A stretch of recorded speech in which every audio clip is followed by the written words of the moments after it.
महाराष्ट्राच्या विरोधामध्ये गरळ ओकणाऱ्या दुबेचा मुंबईमध्ये आलिशान फ्लॅट आहे। खार पश्चिमेमधील झुलेलाल अपार्टमेंटमध्ये निशिकांत दुबेचा फ्लॅट आहे।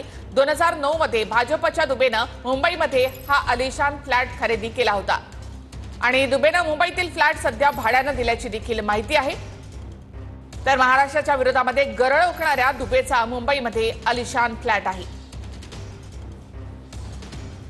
तर मुंबईमध्ये घर खरेदी करून महिन्याला त्याचं भाडं दुबे यांना मिळतं। दुबेने आज मात्र आपल्या वक्तव्यावरून घुमजाव केले।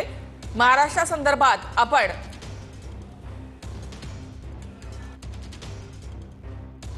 तो दुबे सारखा एक खासदार त्याचं घर फ्लॅट इकडे खारला आहे झुलेलाल मध्ये, तो राहायला नाही आणि भाड्यावर दिलेला आहे। म्हणजे मराठी माणसाला मुळामध्ये घर नाही आणि बाहेरची लोक येत आहेत, ते राहायला आले तरी काही हरकत नाही, पण इकडे भाड्यावर देऊन इन्व्हेस्टमेंट करतायत।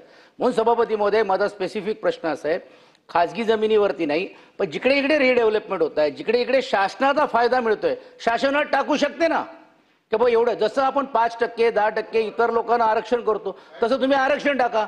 माननीय भुजबळ साहेब इकडे आहेत, माझगाव पंकजी इकडे आहेत। माझगाव मध्ये एक काळामध्ये मराठी माणसाचा होता, आता जेवढे जेवढे नवीन विकासक आले ते पहिलं काय करतात, जैन मंदिर बांधतात। म्हणजे माणूस दुसरा आत गेटच्या आत विचारच करू शकत नाही जायला म्हणून, आणि तिकडे एक सामाजिक तेढ होतोय। म्हणून सभापती महोदय, माझा स्पेसिफिक प्रश्न असा आहे की अशा धोरणामध्ये तुम्ही बदल आणणार आहात का? बोलायला सगळं ठीक आहे, मजा करायला तर मुंबईतच यावं लागतं ना। हा पूर्ण मुद्दा, हा बिहार इलेक्शन, मुंबई महानगरपालिकेचं इलेक्शन डोळ्यासमोर ठेवून काढण्यात आलेलं आहे। मराठी विरुद्ध मराठीवाद पेटवायचा आणि आपल्याला निवडणुकांमध्ये फायदा करून घ्यायचा, हा एक टाकलेला बीजेपीने ट्रॅप आहे।